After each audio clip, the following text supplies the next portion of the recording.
A huge week for U.S. markets. I'm Lisa Bernhard with Reuters, and I'm joined today by Chris Carey. He's portfolio manager at Carnegie Investment Counsel.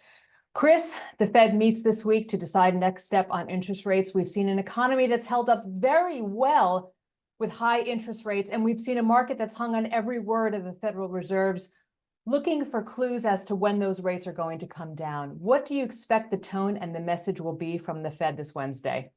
I think that if we look at the Fed Fund futures data for the meeting on Wednesday, there's almost a complete consensus that we're not going to have a cut. I think that's pretty much a given. There are some analysts out there that do think that we're not going to see a single rate cut this year. I even saw an opinion that we might see a rate hike.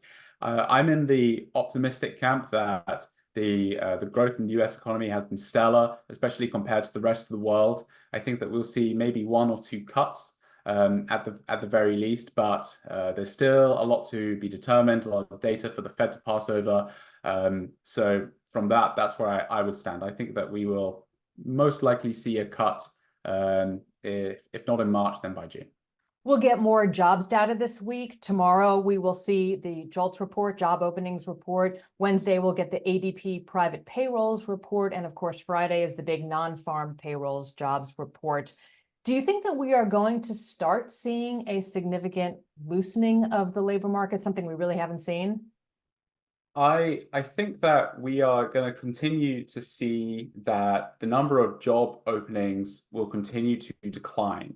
That's going to be what we're going to see in terms of job cuts. It's not in the traditional sense. It's more so that employers are not going to be looking to hire as many people, which means that there's going to be less flexibility and less availability for prospective workers who are looking to change jobs or get back into the labor market. I think we're going to start to see things start to get slightly more competitive. We've seen over the last year that companies are starting to tighten the belt. They're starting to reduce the number of openings that they have. And I think we're going to start to see a bit of a return to normal versus the past 24 months where workers truly did have the upper hand. We're coming off basically a week, except for Friday, of record all-time closing highs of the S&P 500. Do you think that the Fed meeting this week will throw cold water on that in terms of what the Fed may indicate for rates going forward?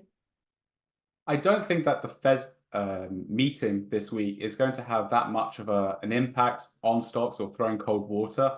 As you mentioned, we've hit all-time highs coming out of a bear market. Typically, if we're zooming out, long-term returns from when we hit new highs are generally positive. And if you're looking just at the landscape of catalysts that could affect the market, they're more on balance to the positive, as we can start to see with earnings season reports from the other 493, if you will, in terms of how they're being able to perform and deal with the rate environment that we're in and the economy that is faring much better than the rest of the global economy. Before we get to those 493 companies that you just alluded to, let's talk about the Magnificent Seven, the stocks that have driven so much of the market last year and into this year as well, because many of them report this week. How important are those earnings coming this week, given the fact that those stocks have really carried the S&P 500? Their earnings are still, very significant, just given their cap weight within the S&P 500, for instance. And I think that there is going to be a lot of attention still on how these companies are going to be able to harness AI and the AI revolution to sort of propel them into the next decade of growth. I think it's important, though, to remember that outside of those, there's, AI is still something that we should be focusing on within those smaller companies as well, how they're able to benefit from it, what technology they're developing, how that flows through then into, what enables their workforce to be more productive as a result, and what other offerings they're able to bring to the market. So in that sense, is it almost more key to pay closer attention to those smaller companies' earnings that have perhaps lagged the market? Definitely. That was the key theme in November and December. And I think that analysts are expecting to see more of the rising tide lifting all boats, i.e. the rest of the economy and the companies that participate in those other services and sectors. So that's definitely going to be something that's top of mind. And results so far have been pretty good.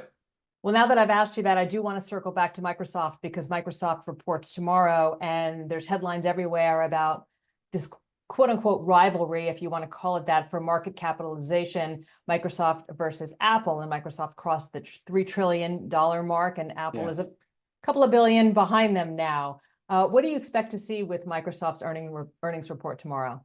Yeah, they're just a handful of billion behind.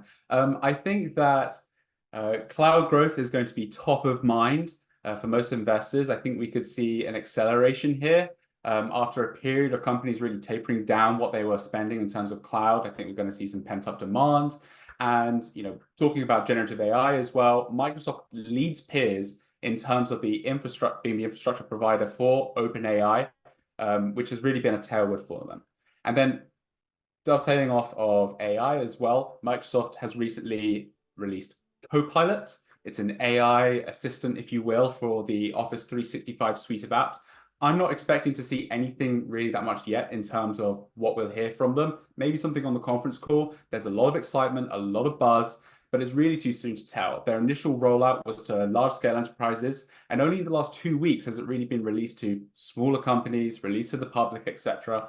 I'm pretty optimistic on it. What we've heard from those larger companies is that there's been really significant productivity gains across the workforce, but I'm not really expecting much of an insight tomorrow, but I'm very optimistic.